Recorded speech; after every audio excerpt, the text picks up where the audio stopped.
What's up, y'all? Welcome on into the GoVols247 Podcast. Wes Rucker coming to you from Fort Rucker Studio here on a very pleasant Tuesday afternoon in God's own Knoxville, Tennessee. How are you? I hope you're well. Hope everything in your life is good. I hope that you've been able to, if you're a Tennessee fan anyway, come down from or come back up from the performance that the Vols put in there on Saturday night, losing at Arkansas. The Vols falling from 4th to 8th in the polls after a 19-14 loss at Arkansas.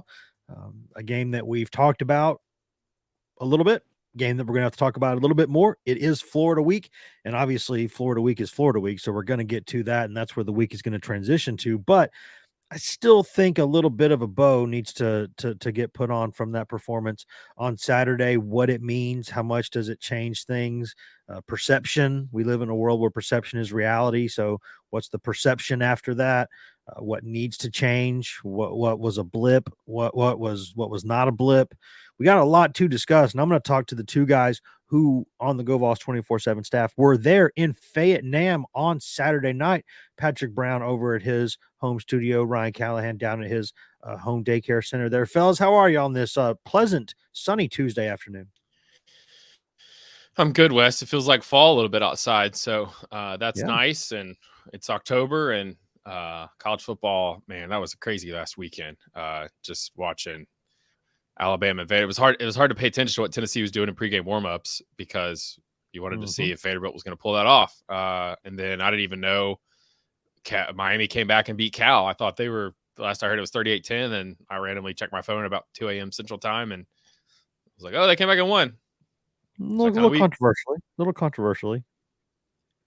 Yeah. No, it's good, nice day. Like you said, starting to feel a little like fall. It's a little weird that Tennessee's playing Florida when we're getting this weather. I'm used to it still being hot outside when Tennessee and Florida play, so this is a little weird. But yeah, it's like Patrick said, great weekend of football. If you were not one of the fans of a team that lost, obviously, and there were several of those, so it was carnage, and we'll get into that more in a minute. But it was not a dull weekend. There was plenty that happened, and obviously Tennessee fans experiencing the downside of that.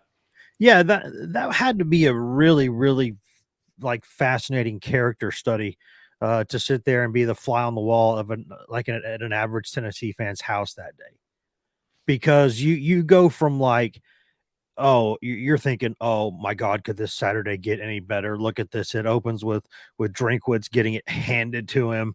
Then you go over to you watch, you're like, oh, well, Vandy had a nice first half against Florida, and oh my God, that's going to happen.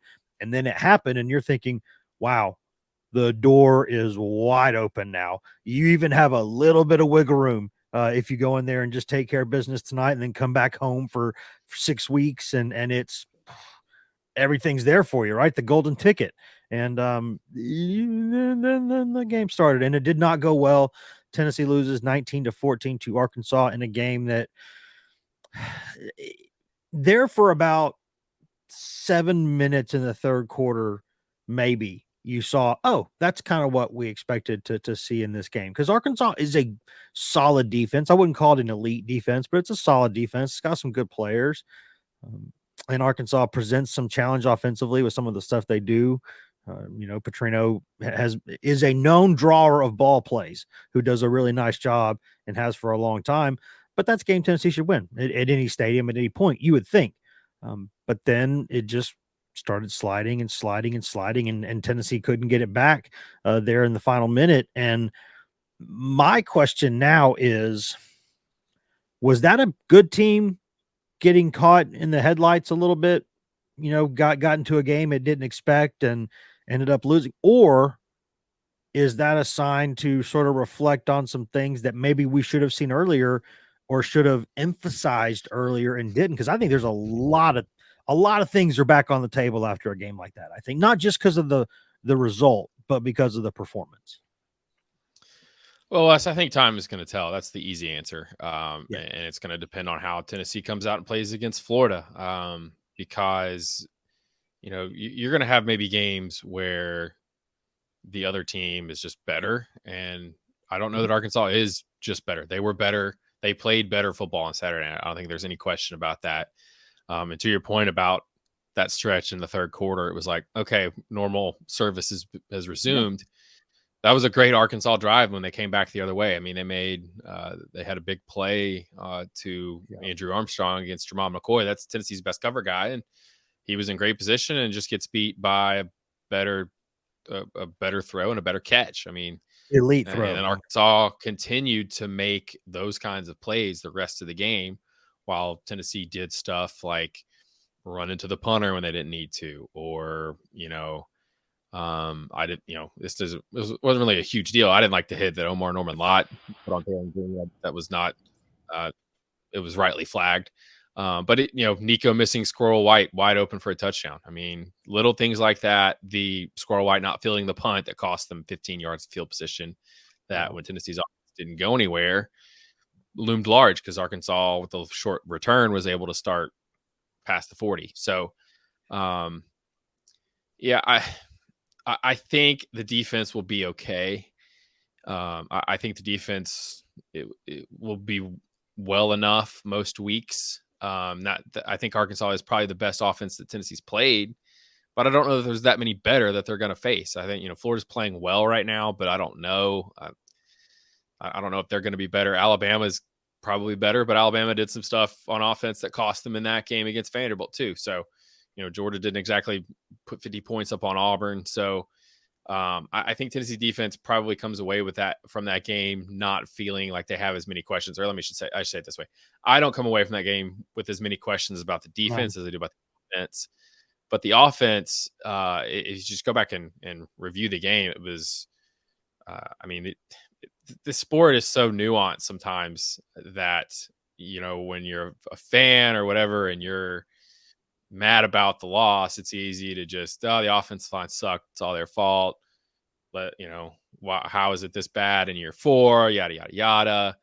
Or the low hanging fruit is always the quarterback play, and it's this guy's he's not worth the NIL money and all this stuff. And if you go back and watch it and see some of the breakdowns, it's not just Nico, it's not just the offensive line. It's and when Josh Heupel says on Monday that it's the sum of all parts, it literally was like, if it wasn't one thing on this play, it was this thing on the next play. Like some component of the offense was just off. What does that go back to? That's a good question. And I don't think we know that, guys. I mean, we get asked, why did they play so bad? And we're like, here's what happened. We can't really explain why, there's probably different theories, did they overlook this game? Were they just fat and happy for 2 weeks and weren't as sharp in their preparation?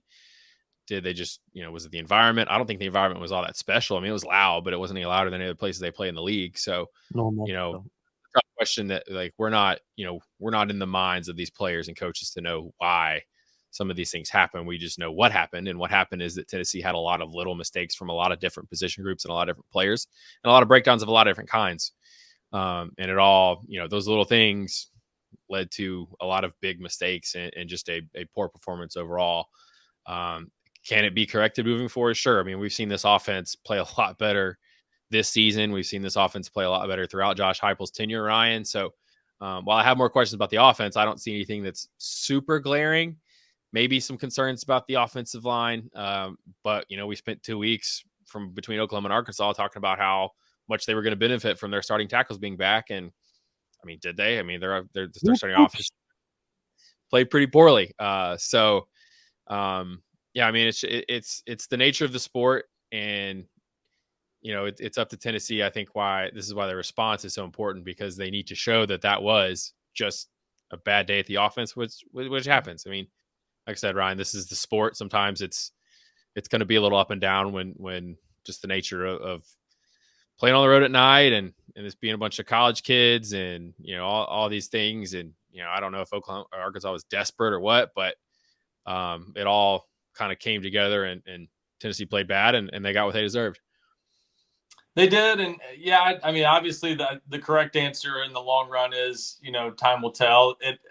I think we're seeing more than ever the SEC especially, but just all of college football is just more of a week-to-week sport than we've ever seen.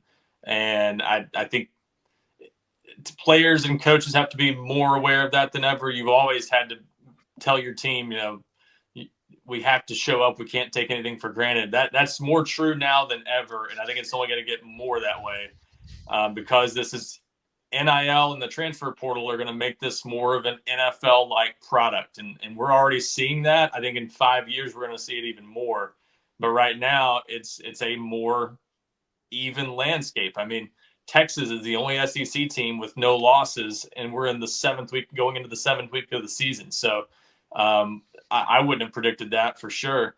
And at the same time, Tennessee was one play away from winning the game. I mean, Nico finds the open man there on maybe either of the final 2 plays, and Tennessee could have won the game. Or so if he has 15 more seconds to do it, that would help too. Yeah, there's that too. So a lot of different things you can point to in a game like that, and that's kind of what you were talking about, Patrick, that there's just so many nuances to football, and that's obviously one of them. A play here, a play there, and an inch here, a foot here, that literally can change the game. And in this case, that's certainly true for Tennessee, and that only adds to the sting factor of this one, because we very well might look back at this one at the end of the regular season with Tennessee's schedule being as favorable as it is and say this is the game that kept Tennessee out of the college football playoff. For the Vols, they're certainly hoping not, but that's a very realistic possibility, or at least it's something that we might have to look back on at the end of the season and see it that way if the Vols end up being on the outside looking in. But I had some concerns about this team going into the game. I don't think we were whistling past the graveyard, though, because we hadn't seen enough of Tennessee. We'd seen them take care of, in pretty dominating fashion, 3 teams that weren't very good, and then they just kind of shut it down offensively against Oklahoma in the second half. So what do you take away from that game? And in the first half, they scored, 19 points in that game? So they were fine in that one. Not great, but fine. So we didn't have any reason. Field position helped a lot, I think. Yeah, that's true. So I had some concerns coming out of the Oklahoma game, and I wondered if something like what we saw was possible, or what we saw Saturday was possible from this team. But at the same time, it was worse than I expected it to be. I didn't think there was any scenario in which Tennessee would score only 14 points in a game like that. So if you told me they'd go scoreless in the first half, score 2 touchdowns to begin the second half, and then fall right back off and not do anything the rest of the game, that would have all surprised me. The defense still looked solid considering what was maybe an off day for them. They still managed to limit Arkansas to 19 points. It wasn't as good of a performance from them as we had seen in the other 4 games, but they played well enough to keep Tennessee in the game, obviously, and give them a chance to win at the end. But yeah, I definitely have concerns about the pass protection. I'm not sure. I mean, even what we saw against teams like NC State and Oklahoma suggests to me that wasn't very good. And the fact that it showed up in as glaring of a way as it did against Arkansas with everybody back on the field tells me there's some serious concern there. And I mean, he's a young quarterback, so you got to look at everything through that lens. This is a guy making his 6th career start, but I don't know that Nico Iamaleava is going to take a huge leap the rest of this year. We'll see, but I just think this year might be that young quarterback developmental year. You're going to see some progress from him and maybe even some really high peaks down the stretch. But I think this is all a reminder that he's in his first year as a starting quarterback. And that's, I think some people were hoping he would be more Bryce Young than typical young quarterback, but so far he looks like more typical young quarterback. And you just might not see the potential of what he could be. We'll see. Does it show up down the stretch? Does it show up next year? Whatever. But he's just obviously not there yet. I don't think he's seen the field very well. His decision making, the way he's going through his progressions and things like that, not always perfect. And I think he's got to get more involved in the run game. And I didn't think Tennessee coached very well either. I think they made obviously they had the clock management issue in the final minute. I think there were some other things they could have done to give themselves a better chance of winning that game. I don't know why on the last play of the game thrown to the end zone, Ethan Davis and Mike Matthews aren't on the field when those are the 2 guys on the team that probably have the best ability to go up and get a ball in traffic. I don't know why they're watching from the sideline. So there's some things like that are just head scratching to me, but overall, just not a good night for Tennessee. And the unfortunate part for them is they've got to put it behind them and take care of business the rest of the way, or they might look back at that as the thing that kind of cost them a shot at having the type of season they wanted it to be. But it's all in their hands right now, and they've still got the chance to go out and take care of business in these final 7 games to make sure it doesn't turn out that way. Yeah, here's where there's varying levels of concerns. When something like this game happens, you're not going to have no concerns, or else you'd be the most naive person in the world. Like, you can't just, I don't think you can just sit there and have a blanket statement of, it was a bad game, it was a blip. I mean, this to me, there are 2 things there for me that go deeper than that. Ryan touched on both of them, and I'm glad, because I was going to transition to these anyway. The first one for me, and we'll talk a little bit about Nico again later, but I think for me, the first alarm bell, and it's like, if it's not a 5 alarm fire, it's a 4 alarm fire at least. And that's the offensive line. You cannot play the way that group played that game and have a realistic chance to beat good football teams. Like, and I don't know that Arkansas is a good team. I think Arkansas is an okay team, but Tennessee was in many ways fortunate to even kind of have the chance to come back there and make that a game, right? That just shouldn't happen, probably. I mean, I mean, Arkansas drove to the 1, the 34, the 20. I mean, deep into Tennessee territory 4 times in the first half and scored 3 points. They had 2 first down, missed 2 fourth downs by probably a combined 10 inches maybe, and then missed a field goal. Yeah, so, I think hold on, got a little something in my headset going on here. Does my voice sound okay right now? Because in my headset it's not great. We all right? It sounds as terrible as always, Wes. That's good. Okay, that's good. Well, because for me, yeah, that's a problem, because there's a lot of experience there. Lance Hurd obviously is a 5-star prospect, but he's in his first year as a starter. So, okay, I'll give you some of that. That's fine. There's a lot of experience at those other 4 positions. And I think Mays was okay in that game. Actually, I don't think he was terrible. He made a couple of really key blocks at big points, and I thought he was, as far as I could tell anyway, he was okay. But just universally speaking up front there's too much experience there and too much size, and I would say arguably too much ability for that to happen. That just can't happen. It starts when Tennessee, when Heupel talks about the tempo of things and getting in rhythm, you can't do that if your offensive line plays like that. I mean, that to me is the start of everything. Because if a quarterback doesn't know what kind of protection he's going to get on an average play, his head's all over the place to begin with. You're thinking way too far ahead before you even get the ball. And that's way too much to put on a young player. It just is. It's way too much, because you're thinking, oh my God, is the left side going to leak or the right side going to leak? Because one of the sides is going to leak. And then, so you have to have your head on a swivel all the time, and you can't get in rhythm. The receivers don't always know, hey, do I need to get open quicker? Do I need to, because it puts everything behind schedule. And that's complicated by, I'm not just talking after the snap. I'm talking the movement before the snap. I mean, Arkansas was doing a little bit of stemming or whatever they were doing. And I don't know if they were disconcerting signals or what. Tennessee thought that Arkansas was disconcerting signals. I'm not on the field. I can't tell you that. But they moved way too often for an old group. Just stuff that you can't do.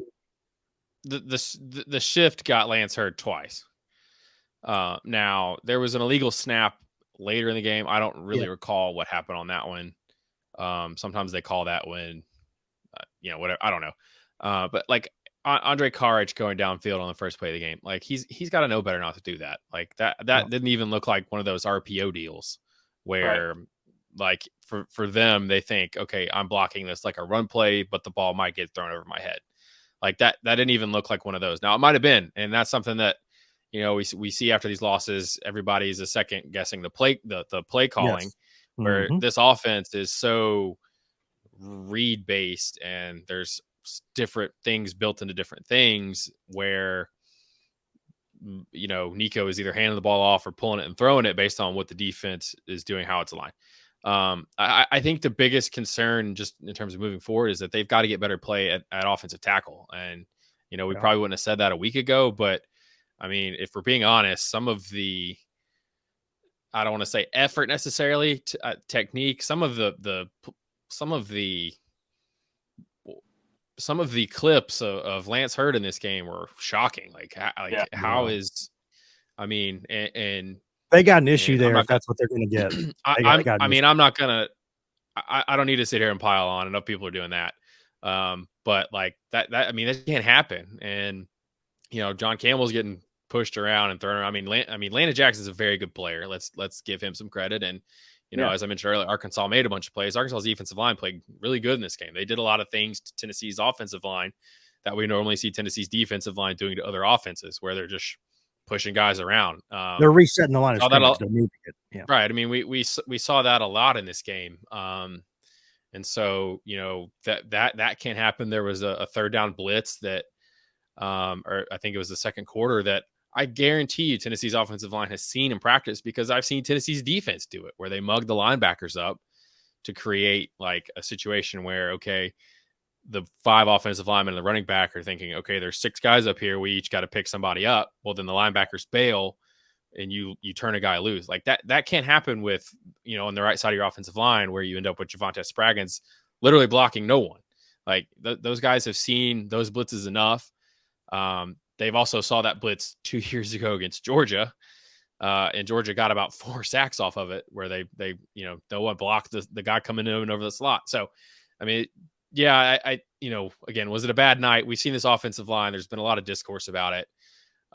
This offensive line has played good, for the most part, pretty good football under Josh Heupel and Glenn Erlewey. I mean, you don't win as many games and set as many offensive records if you're crap on the offensive line. Now, I think we saw what it looked like in 2022 when they had an elite offensive line. I would say, you have top 10 draft pick at tackle. I mean, but even then, the other 4 guys maybe weren't at that talent level. Anyways, and then you saw last season what offensive line play looks like when you're an 8-win team. Now they had a lot of injuries last year too. So, but yeah, they played like an 8-win offensive line the other night, and I don't think really had done that very much. I mean, I thought the battle with Oklahoma's defensive line was at worst for Tennessee a push, because I mean, that's fair. They ran the ball down Oklahoma's throat there at the end of the first half. I mean, 8 straight run plays. We're running it, deal with it. They ran it right down their throats. Now, part of that, again, Dylan Sampson's a really good player, so he made some of those yards on his own, perhaps. But all the offensive line can really do is get a hat on a hat and get their running back to the second level. That's what the run game can do. Now, they also got the quarterback hit a couple times when they shouldn't have.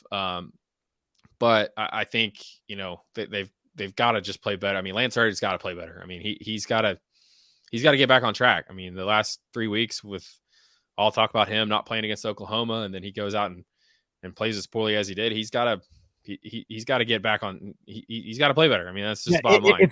If he's too hurt to play the way that he's capable of playing, then he needs to not play until he's healthy. Or if he's healthy right now, he's just got to play better. That's the only way I can put it, is you just can't. We don't know what anyone's injury situation is, really. We just know what we're told and what's written down, and Heupel doesn't like to say much. If you're too banged up to produce, you don't need to be out there. That's kind of, and I don't know. I'm giving him the benefit of the doubt. He might be that hurt. I don't know, but you just can't play like that. Yeah, and the things that long term are the most concerning to me, because some of this can be just obviously game to game stuff. A certain game plan or matchup didn't shape up well for you, and they exploited or whatever.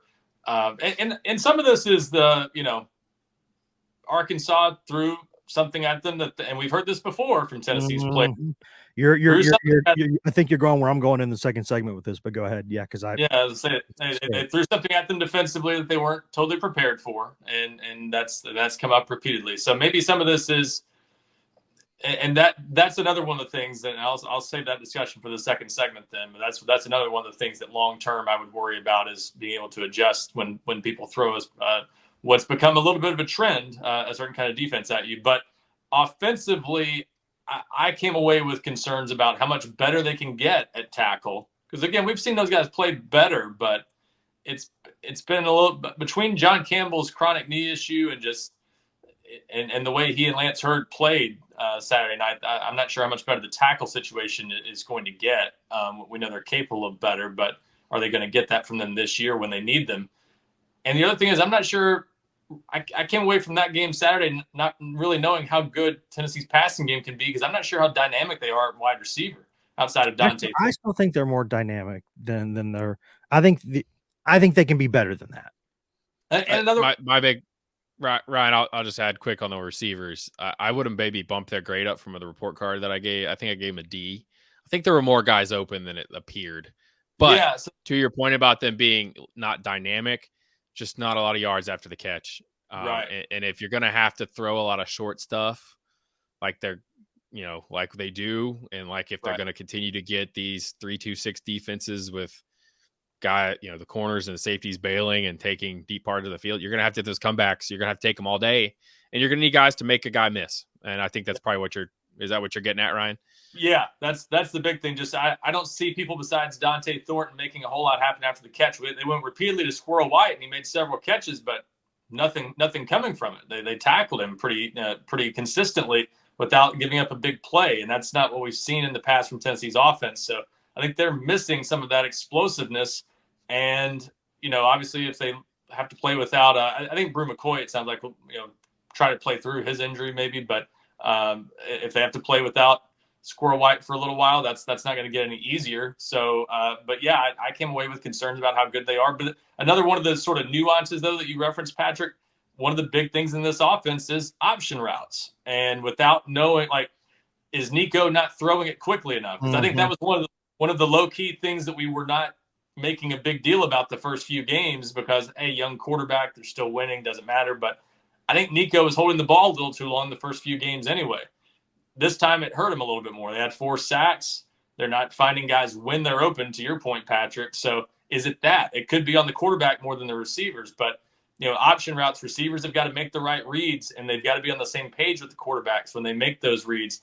And something there, that there's either a disconnect or whatever. But whatever it is, the receiver play, I think it's a combination. I think the receiver play and the quarterback play has not been great. And I think that, even when the passes are there, I just don't know if the receivers are as dynamic as they need to be probably in this offense to really thrive, like what we saw. Everyone kind of, I think, automatically thought, okay, Nico at quarterback, it's going to go right back to 2022. You don't have Cedric Tillman, you don't have Jalen Hyatt, and you certainly don't have Hendon Hooker right now. So 3 big things that you're missing from 2022. No Darnell Wright. Yeah, Darnell Wright for sure. But I think the receiver component of that is one that often gets overlooked. I think people see Squirrel White and some of these guys make big plays. That doesn't necessarily mean they're Jalen Hyatt and Cedric Tillman. They had some really good receivers that year, and certainly a quarterback that you got to execute this offense at a really high level. And Javonte Payton, who made big plays too. So, there's a lot more to discuss. I have kind of another big picture question. We're going to go to break before discussing it. It's just a thought I've had. It might be stupid. I know y'all will tell me if it is. I have no concerns. It's probably stupid. I have no doubt in my mind that if y'all think it's dumb, you will tell me. So, and I didn't warn you ahead of time because I want your genuine answer on this. So we're going to step away for just a second, pay some bills, listen to product, services, in-house ads, etc., and then come right back here on the GoVols247 Podcast. #ad.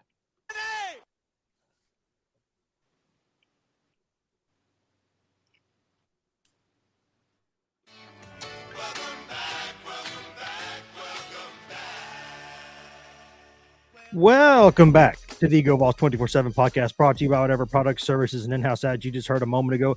During that commercial break, Wes Rucker coming to you from Fort Rucker Studio, joined by Patrick Brown and Ryan Callahan at their casas. We are talking Tennessee football. The Vols fell from 4th to 8th in the polls after that 19-14 loss in Fayette-Nam over the weekend to Arkansas. The Razorbacks did a little field storming after, as is their prerogative when you win a game like that. You rush the field, the fine's usually worth it. So that's what Arkansas did. That's what Tennessee has to respond to. And the Vols are back home now for 5 weeks, 4 games, playing Florida. Obviously, we're going to talk about the Gators as this week progresses. That game, for many reasons, maybe not walkover that a lot of people thought it was going to be at some point. I never did, just because it was Florida. If it had been anybody else wearing those uniforms, I'd have thought, that's a walkover game. But now even more so, hey, as Steve Spurrier said, if Arkansas can beat them, we can beat them. I mean, hey, that's, that's that might have where been they more of are. a dig at Arkansas. That might have been more of a dig at Arkansas. Yeah, it was. You never know with the old ball coach, but that may have been. But we're going to get to some more big picture questions. But before we do that, just a quick reminder, guys, please go rate, review, and subscribe to this podcast. You can cast this fine pod anywhere you can cast the fine pod. You can find this podcast. We do this for free. We're happy to do it. Really, we are, and we want to keep doing it for free. But in order to do that, we really need you to go into all those apps where you're listening to this and rate, review, and mash that subscribe button, and also leave a fresh review. That helps us out tremendously with the algorithms. And if you're watching on YouTube or Facebook, go ahead and click that like button. Go ahead and leave some comments, although Facebook and YouTube comments are normally, that's what the seventh layer of Dante's hell, basically. But still, nonetheless, go in there and say what's up. We will, I haven't read the ones on YouTube yet because I just don't, I'm like, I don't want to see that. But regardless, they'll be there. Tell us what you think. Always, we want to get better. And keep doing this the best that we can do it, so y'all can get the product that you want. So if you're already doing all that stuff, thank you. We love you. And if not, I award you no points, and may God have mercy on your soul. Right back into it, guys. My other big picture question was, we know Ryan referenced this earlier in the first segment with some of these option routes, and Pat mentioned that Nico's supposed to take what is there. My question is, when this offense first came to the SEC, it had been more of like a Big 12 thing at that point. People hadn't seen it a lot. Some people had coached against it. Some people hadn't. And very clearly, people did not know what to do against this offense at times. Now, Tennessee was executing it at a really high level, and that's going to make it tougher for anybody anytime, right? You got good players running a good system. You're going to have results. But people had to get used to playing this stuff. And I think we might be seeing some counter punches now. And my question is, if you're supposed to take what is offered to you, and I understand that defending the run with the light box is the secret sauce to stopping that offense. If you can defend the run with a light box, you're going to keep it hemmed in pretty decently. But I wonder if people are now baiting Tennessee into doing exactly what they want Tennessee to do. Because you see some of this stuff before the snap, and Georgia had done this. You've seen Oklahoma and some others, Missouri do this. They're lining up in that, whatever, 3-2-6, whatever you want to call it, and they are baiting Tennessee into doing exactly what they want Tennessee to do. They're saying, they're basically, there's a whiteboard behind them, and they're saying, guys, if we do this, Tennessee's going to do this, and we're going to have them right where we want them. It seems to me like Tennessee maybe needs to tweak some more stuff. I don't know. That's my question. In addition to the management of the game, which we'll touch on before we get out of here, I just wonder if defenses are right now have offered a counter punch, and Tennessee sitting there and taking it right now. Well, let's backtrack here, and I'm gonna dispel some notions about this new funky defense that Tennessee is seeing. Beautiful. That's what I wanted. So this goes back to the Missouri game last season, and I think we discussed it at the time. The loyal readers of my X's and O's feature that I do weekly, it's coming on Tuesday. Don't get upset. I will have it done at some point today. But Missouri probably got tired of getting its ass kicked by Tennessee for 2 years and giving up 60-something points twice in a row, and they probably spent a lot of time in the offseason implementing a new scheme with Blake Baker, who's now, I believe, at LSU. Mm-hmm. And they deviated from their normal style, which most teams these days are playing 4-2-5s, and they played basically a 3-2-6. And 3 down linemen, probably some bigger guys, just 2 linebackers, and then it's basically 3 safeties, a star, and 2 corners. That's sort of what they are doing. And so what they're doing is they're kind of overhanging. They're kind of cheating the box. And in West, you kind of mentioned it. They're kind of have a guy or two that is sort of dipping his foot in the pool to shade toward the box. I'm kind of doing it on on the screen right now. And so when they see the mesh point in the back, they're kind of leaning downhill. But if they see Nico pull it, they're bailing usually towards the flats to try to either go defend the bubble, the quick perimeter screens, or those comeback routes, because they know that they've got a cornerback usually off coverage playing against that wide receiver. So what it does is it's just a numbers game. That's all it really is.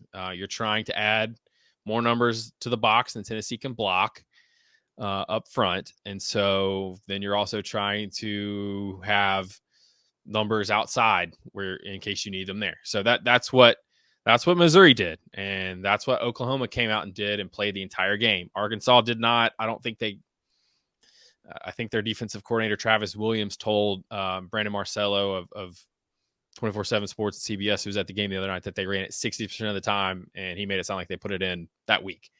Now that I think I said earlier after the Oklahoma game that Tennessee might not see it very much anymore because it's, you're not going to rewrite your defensive playbook in a week. Well, apparently that is now possible. You've also got to have the personnel to do it too. And Arkansas has some good safeties.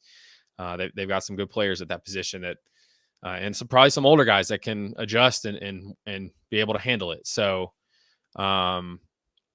that is what Tennessee is getting. So, and I don't know that it is some sort of, I've seen it referred to as like a blueprint to,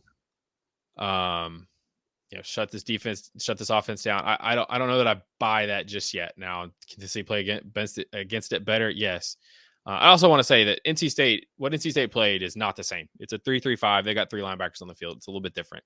That's what NC State plays regularly too. So they're not changing what they are as other teams have done. So I go back to the first half at Oklahoma when, again, Oklahoma's running this, and Tennessee was able to, they came out, went 3 and out the first series. They saw it. Okay. It should just like clicked in their head. Okay, you go back. Okay, you look at it on the iPads, and for the coaching staff, it's like, okay, we got to go back to what we did. Certainly, they've played against 3-man fronts before, and immediately, I think the second series came out and did some 12 personnel. That's what they did against NC State. I mean, all the people that are saying, "Wow, these coaches are coming out and throwing new stuff at Tennessee." Well, that's what Tennessee did at NC State when they came out with 2 tight ends. So it goes both ways. But I just go to the first half against Oklahoma. I mean, Tennessee had 2 big pass plays, and they had a drive where they just ran the ball right down Oklahoma's throat. So it's not a like end all be all that they're going to see this defense and not be able to work against it. They were able to scheme some things up for those big pass plays to Brew McCoy and Dante Thornton for the touchdown. And they were able to get in 12 personnel. You move those guys, those tight ends, line them up at different places a couple times and use them effectively to run the ball down the field. It's worked before. And Tennessee, Arkansas was in that look when Dylan Sampson hit them right up the middle for the 53-yard run on the first drive of the third quarter. So they can have success against it. It's just, it comes down to execution.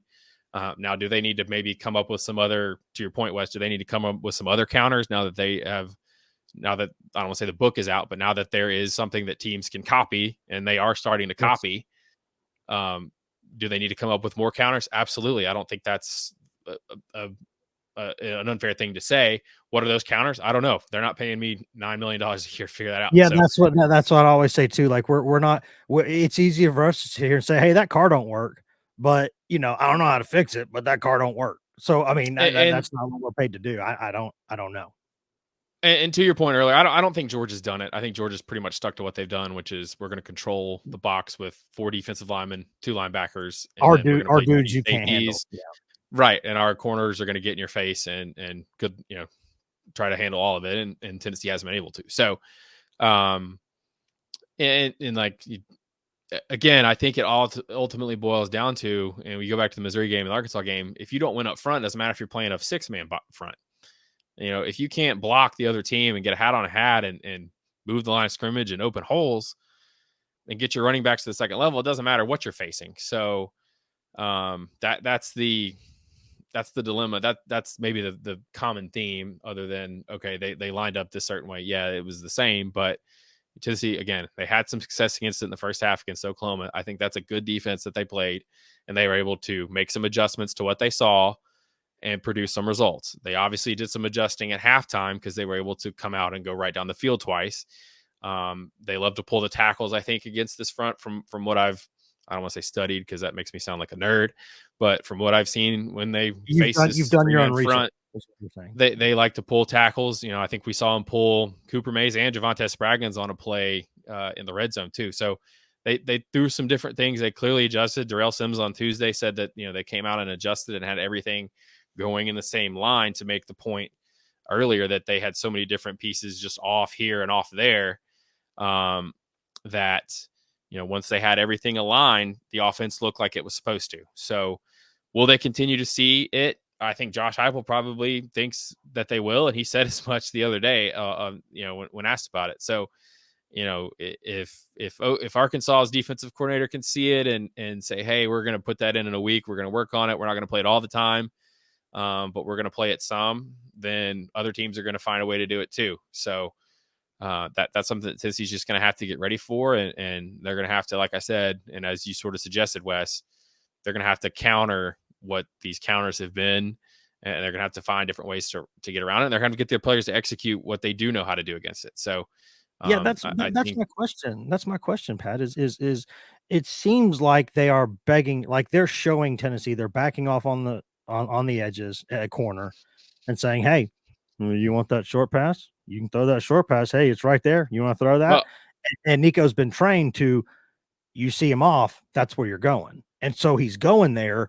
But then they started swarming it and there's nothing there.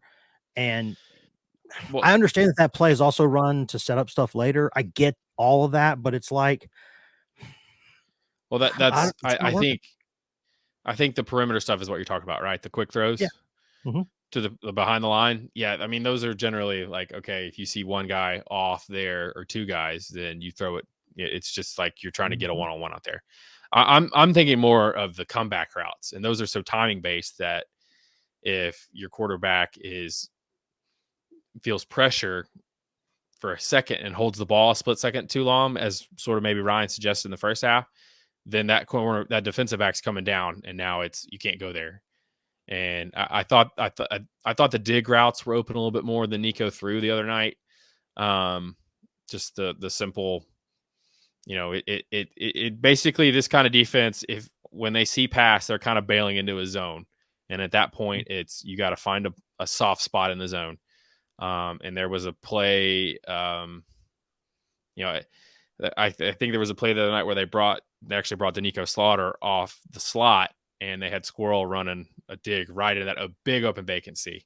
And I don't know if Nico just didn't see it. I think he was looking the other way and didn't come back to it in time. I don't know if the pressure, some of those plays are kind of running together at this point, but that's another area. That's another spot where that's there, but you got to see it and you got to take advantage of it and you got to protect long enough to make it happen. So, we'll see if Florida does it.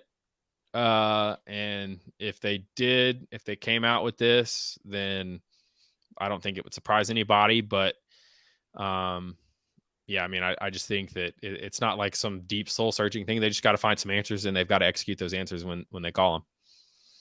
Yeah, I think the stuff about the 3-man front side, for all the reasons Patrick kind of laid out there, I think it's been a bit overblown. The bottom line has it though? I mean, I think it has. Well, in the sense that I don't think it's that particular scheme is the kryptonite to Josh Heupel's offense. Okay. I think it's that this team might not be good enough talent-wise to overcome when a team good enough with the right scheme throws something at them. I think, like any defense, it's only as good as the players running it, right? And I think that's where Tennessee, they've often been able to take advantage of lighter boxes and stuff because you've got running backs that can find a seam eventually. And like Dylan Sampson did the other night, you're going to hit one. And that's going to make a team pay for not putting enough guys in the box. And if you put too many in the box, they're obviously they've got enough talent to take advantage of that out on the perimeter. With a young quarterback that's still figuring things out, not seeing the field particularly well at all times anyway, and an offensive line that's not protecting well enough, I think that presents some serious challenges that make it to where certain defenses are going to be a problem for you. So does a certain type of scheme require a higher level of execution and maybe even a higher talent level to overcome it? Yeah, that's probably fair. But that doesn't mean that Josh Heupel's offense is just not going to work and that Heupel's got to figure out some counter to it. The beauty of Heupel's offense is, again, with the option routes and stuff like that, it's a fairly adaptable scheme. If in theory, yeah, and it has been at times. I mean, and it still is, I think. I'm just saying, I think the problem is Tennessee has fewer counter punches right now because of what they have on offense, because they do have a young quarterback, a shaky offensive line, okay wide receivers that maybe aren't great after the catch. They just don't have as many things to throw back at teams when there's a talented, solid defense. And I think Arkansas had a solid defense, maybe better than people realized going into that game. Not a great defense, but enough of one. Good, solid. Yeah. And when you've got that, I'm not sure Tennessee has as many counter punches if it's not Dylan Sampson right now running wild, which he, mostly did his part, but it just wasn't consistent. They weren't gashing him 7-8 yards a carry. It was, a lot of yards on a couple plays, and the rest of the night, a lot of 3s and 4s. So they've got to come up with more counter punches. That's what I think Tennessee's got to figure out, and obviously that involves offensive line improving, Nico continuing to develop, receivers. You got to get Brew and Squirrel healthy. You've got to figure out ways to get them in position to make plays after the catch. And again, some of that might be on the quarterback too. A lot of times, run after the catch comes down to the quarterback getting the receiver the ball at the right time. So which Nico had done pretty well early on. Again, not great competition, but some of the ball placement Nico had early was you couldn't ask for anything better. Yeah, and we do have enough of a body of work too. I don't want to completely gloss over this because we haven't talked about it yet, but Tennessee's not been great on the road. They're a much different team at home. Oh yeah, no, we definitely have talked about that because that's just you. I guess until proven otherwise, you got to put you're baking one terrible road performance at least into the cake every year until they prove otherwise. And nobody's come to Dealing and played that defense yet either, which is interesting. True. And to talking about counters, I mean, there's two maybe adjustments you can make. You can, and one that we've seen is you can go 12 personnel and say that you're going to have your offensive lineman, your tight ends blocking a box with 2 linebackers and 2 defensive backs essentially. So you're going to have bigger bodies. Now, that doesn't mean that those are easier to block because those smaller guys are quicker. They're harder targets for those bigger guys. The other, I guess, theory would be to just spread it out. Whether that's you bring out 4 wide receivers, which if Tennessee's as beat up at receiver as they might be, that might be hard to do just from a depth standpoint. But you could also run your tight ends out there. That way, you could split out a Kitzelman or a Holden Stays and, try to spread those guys out to where it really is a 5-man box. But in both of those situations, it's still a numbers game, 7-on-7 or 5-on-5. You still got to block. You still got to be physical. You still got to open up holes and execute and do all of those things. That's what it gets down to. Scheme is a big part of this game, but it's also not the end all be all. You've got to execute and you've got to play the right way. That's maybe an oversimplification of a much more nuanced, complex game. And I didn't mean to cut you off, Ryan, but that's just like I'm thinking about this as Ryan's talking. Like, okay, you see this. What's the way you can do it? You can do it this way. You can do it this way. Maybe there's other ways. I've been a little perplexed. I don't say perplexed. I thought they would have run Nico more than they have. That was I remember him. I had 2 other points, and that was one of them. So go ahead, please. I remember gotta be careful. Well, I mean, you're not going to run him 20 times a game, but I mean, they used him more in the Citrus Bowl than they have in any game this season. That was a bowl game. You knew you weren't going to play him. You weren't going to play another game for 8 months. But I thought that game the other night would have been probably the best time to do it because, okay, it's crunch time, it's nut cutting time. Like, you got to find a way to get it done. Have him pull the ball. There's your extra number. He can run. He's a great athlete. Moves very well for a guy who's 6'6" and as long and as spindly as he is. We've seen him make enough guys miss that it's like at some point you've got to and they countered a cover 0 look against NC State and he took off for a touchdown that he was jogging in the last 20 yards. I mean, it was so stark the other night to watch them struggle so badly. Just a few weeks after NC State, they felt like they had 6 walk-in touchdowns. I mean, it was such a stark contrast that makes me think that this was just a blip. They'll get back on track.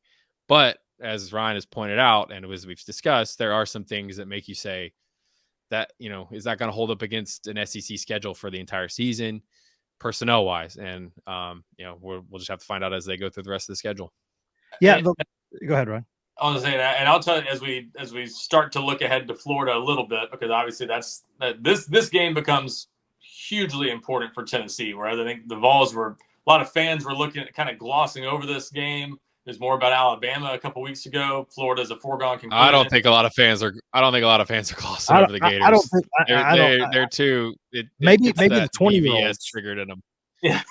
I think maybe teenagers, maybe. I think some were when they saw Tennessee a 20-point favorite and all this stuff before game week. I think a lot of people penciled this one in and said, okay, I know the history, but Florida's bad. Well, Florida's playing respectably now, and they've got some of the things to throw at you that Arkansas does, namely a mobile quarterback, although young, that could maybe do some of the same things that we saw Taylor Green and a little bit of what Malachi Singleton did there at the end of the game. But they have enough to maybe beat Tennessee on the right day, especially if the offense isn't going to show up. But the thing that I was surprised by maybe the most in this game is, and maybe is how much respect they gave to Taylor Green and his legs, but they got thrown on quite a bit when you looked at the box scores, even more than I realized watching the game. Man, he dropped some throws right in a bucket, though. Yeah. He made a handful of throws that there is nobody stopping. He did. And Tennessee gave up nearly 300 yards passing.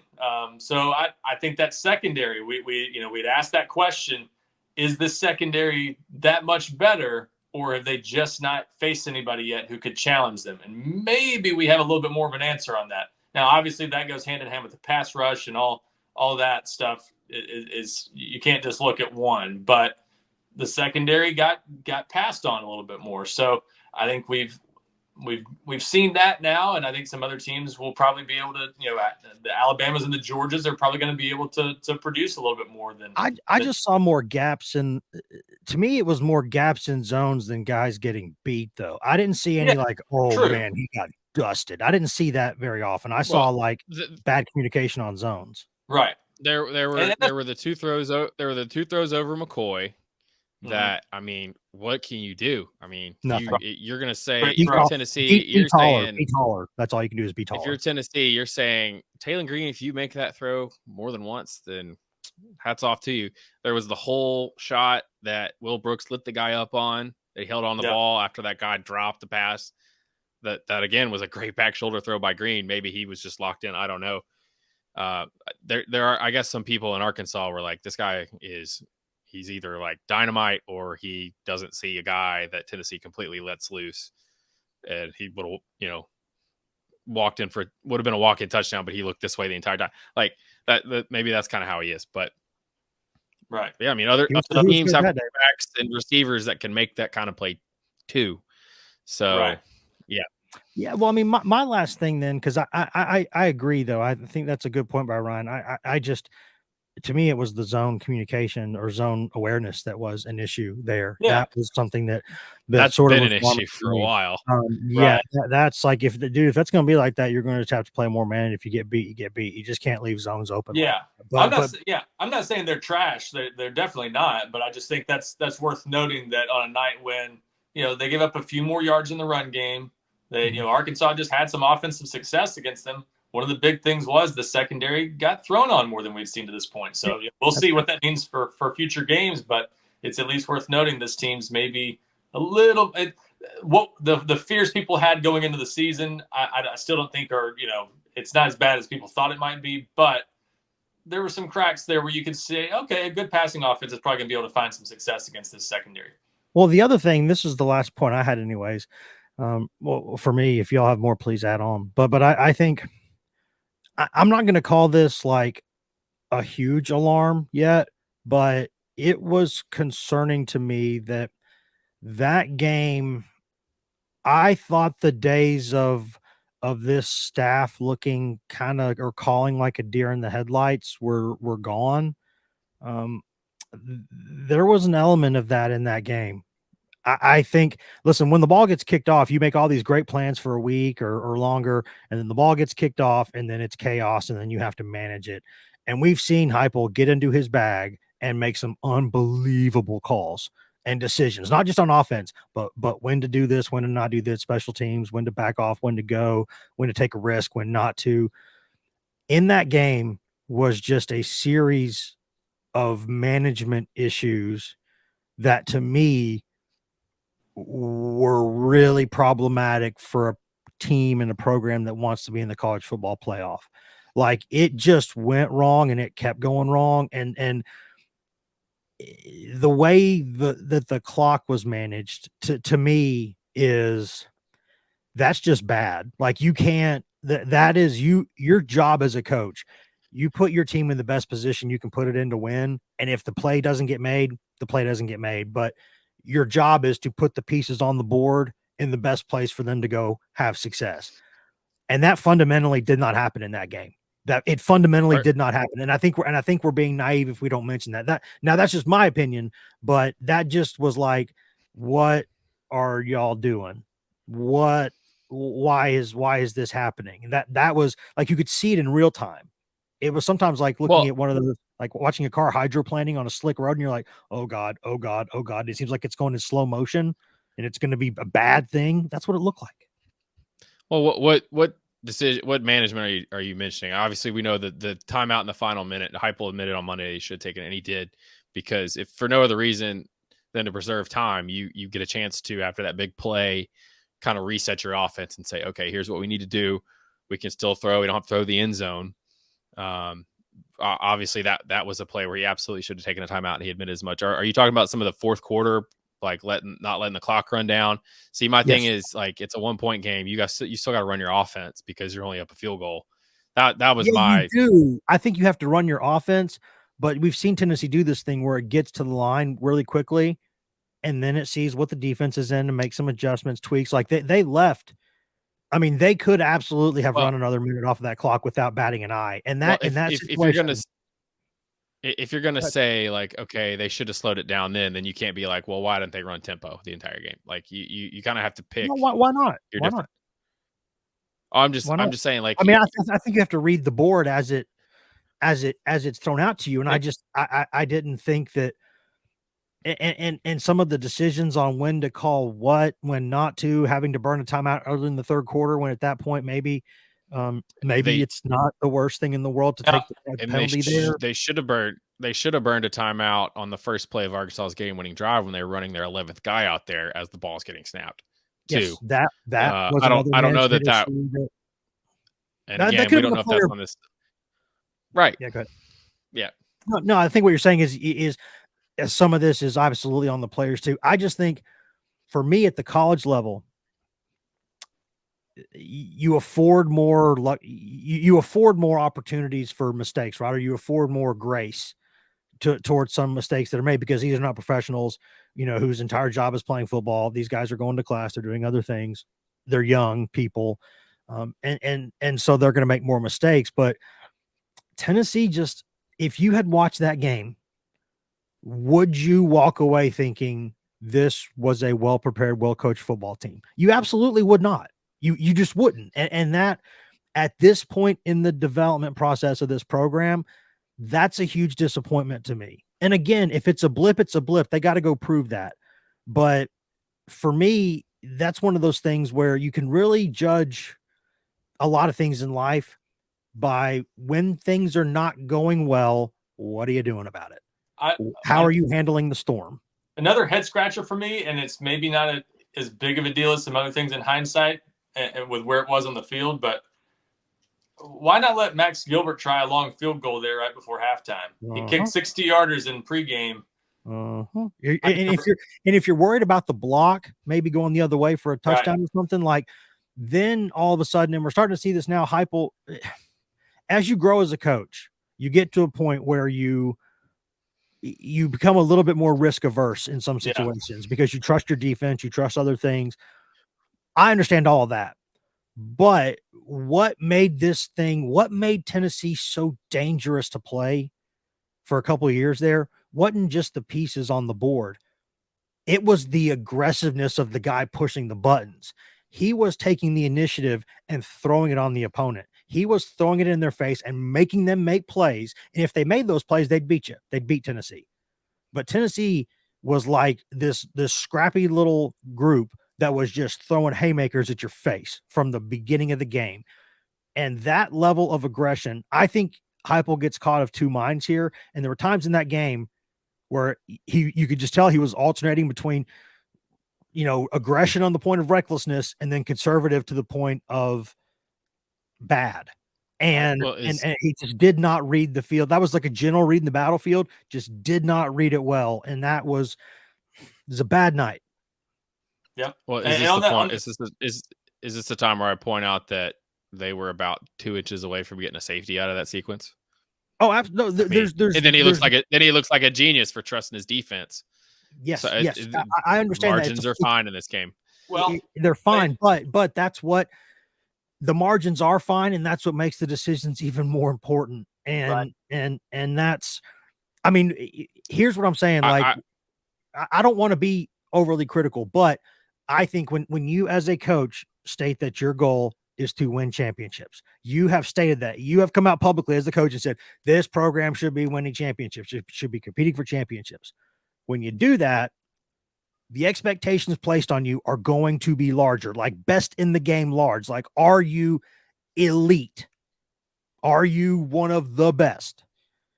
And you just got to be, I think you just got to make better decisions at times.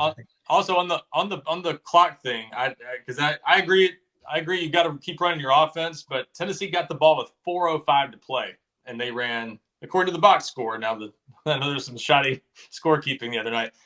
They ran 45 seconds off the clock on that drive, including the punt. They also had Squirrel White drop a first down pass.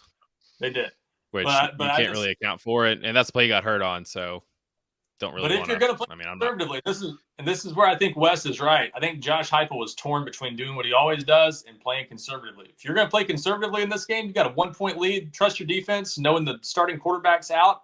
Run the ball, run the clock. They're not going to call a timeout. They're going to get it back with about 2 minutes left probably, and they're going to have to throw it the whole time. And then they can't run it down your throat the way they kind of did on that drive. So I don't know.